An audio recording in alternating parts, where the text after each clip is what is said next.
Hey guys, welcome back to the Titanium Vault. I'm your host, RJ Bates. Today I wanted to sit down with you just kind of one-on-one and go over a couple things that have really been weighing heavily on me, both internally with my company, Titanium Investments, but just other investors that I'm seeing struggle with some of the same issues, and kind of wanted to share the things that I've learned by reaching out to other investors that are in places that we want to be, but also just some of the things that we're implementing and kind of my thoughts on some of these struggles that we're going with. But before we jump into that content today, I did want to make an announcement. I want to run a contest, and this contest is for people to subscribe to the YouTube channel. I'm really trying to drive people to the YouTube channel right now.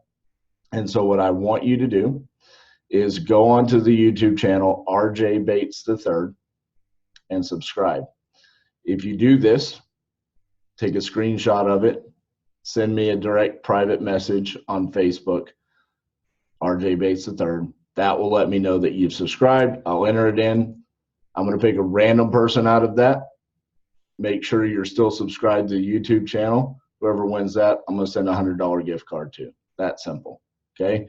So go subscribe, YouTube channel, RJ Bates III, screenshot it, send it to me on Facebook, and I'm going to pick a random winner, $100 gift card. Pretty simple. It's another way for you to get notified of videos that are coming out that might not make it on the podcast itself. Sometimes we're going to do live videos, seller negotiations, case studies, things like that might not be on the podcast, suitable for iTunes and Spotify.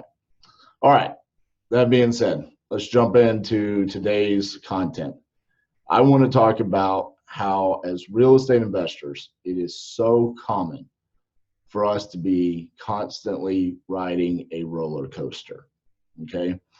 And what I mean by that is I've experienced, and I've talked to other investors who have experienced record-breaking months in either deal volume, revenue, whatever it is, the metric that is setting that record. Let's just talk about dollars and cents, because I think that's more important than deal volume, okay?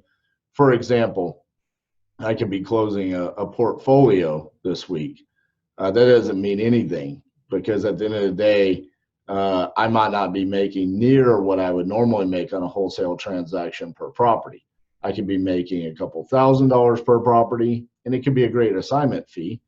But on a normal wholesale transaction, I could be making somewhere between 20 to 30,000.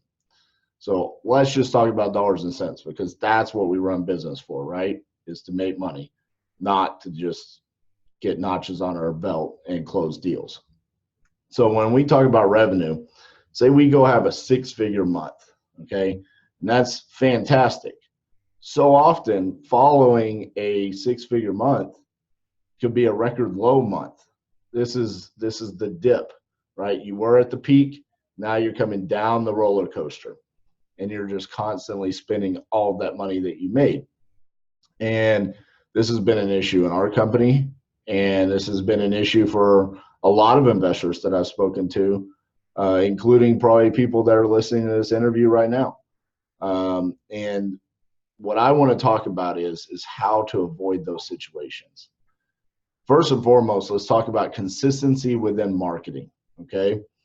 So often we give up on a form of marketing because it's not working. So let's talk about nowadays, everybody is talking about text message, SMS, right?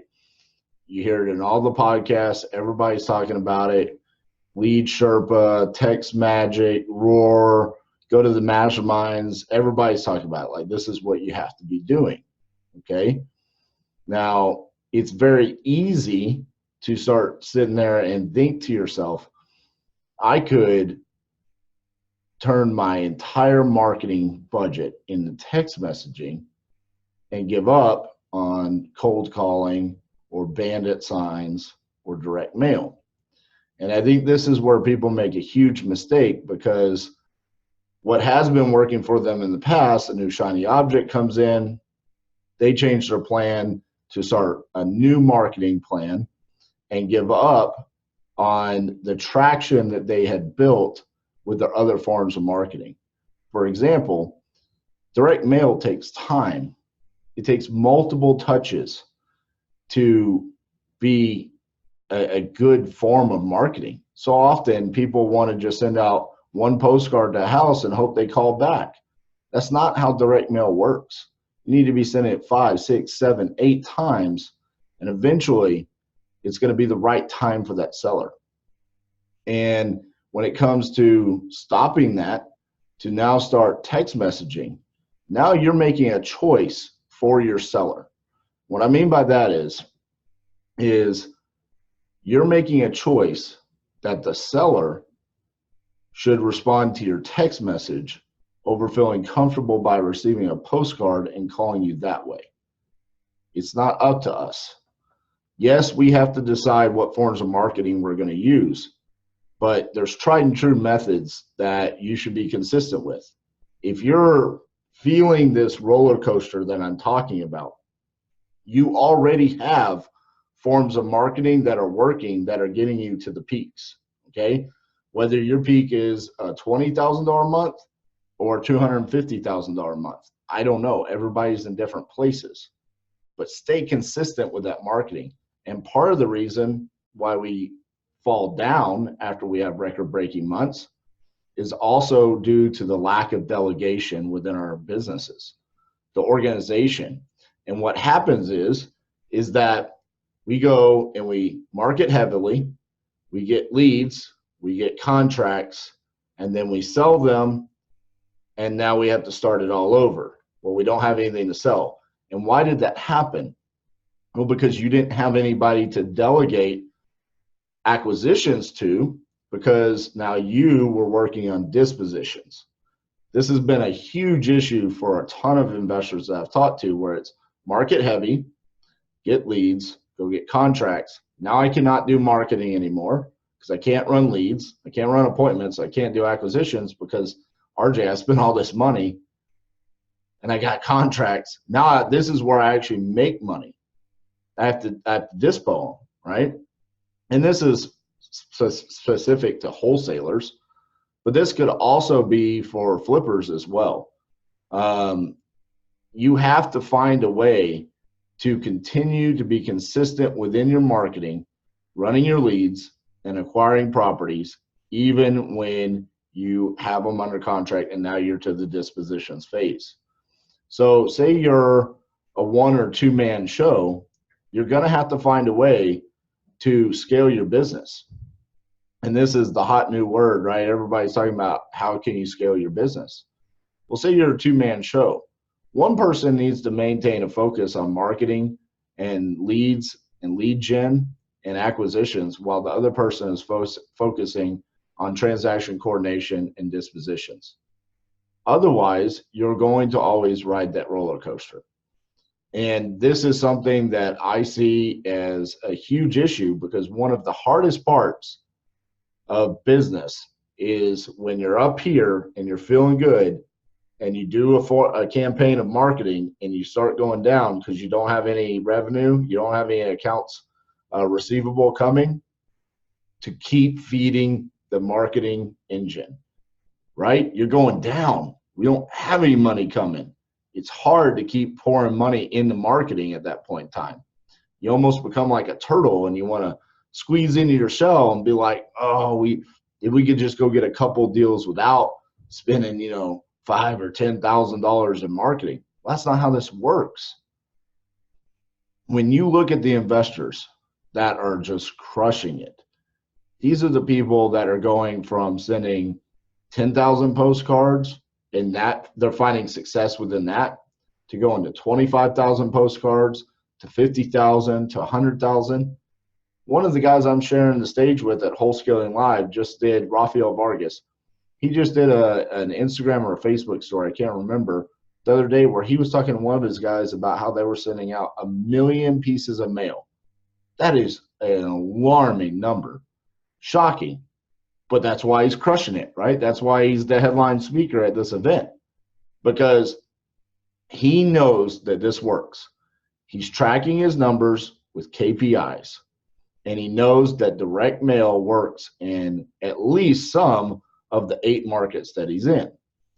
And again, going back to, if you're feeling this roller coaster, then you know you should be able to go back and track some of your former campaigns to see what is working and what is not working.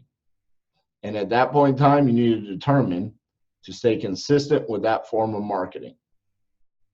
Yes, you can add text messaging or ringless voicemails or a newer form of marketing and split test it. Find out what's going to work on those and then add that to your arsenal. But don't cut out what's already working, okay? And then work on delegation within your company, even if you are a smaller 1 or 2 man team. Now, say you're a 1-man team, how are you going to delegate this? This is where I think virtual assistants are a huge bonus for your team when you're a 1-man show. Reach out to someone like Antoine Campbell, a former guest on here. He has a whole virtual assistant coaching program. He even has it where you can hire virtual assistants through him. They can help you with tracking your KPIs, building your list, and even sending out your marketing. Or even if you want to go strictly just cold calling and have a team of VAs cold call for you, you have to find a way to stay consistent so you don't always ride that roller coaster. So these are some of the things that we're focusing on here at Titanium Investments. I'm blessed to have a larger team so we can delegate to other people. But I'm telling you guys, I'm not preaching to you saying don't do this. I'm preaching to myself just as much, because these are issues that we've had in our company where we have slacked on the consistency in our marketing and struggle with delegation at times. So these are things that I'm focused on right now. I wanted to share that with you guys. Remember, again, we have the YouTube subscription contest. Go onto my YouTube channel, RJ Bates III, subscribe, screenshot it, send me a private message. I'll add you in here in the next couple of weeks. We will pick a random draw, a random listener that subscribed, and we will give away a $100 gift card. All right, guys, that's all I got for you today. Hope you enjoyed this. If you did, give us a thumbs up on YouTube. Give us a 5-star review on iTunes. We'll talk to you soon. Thank you.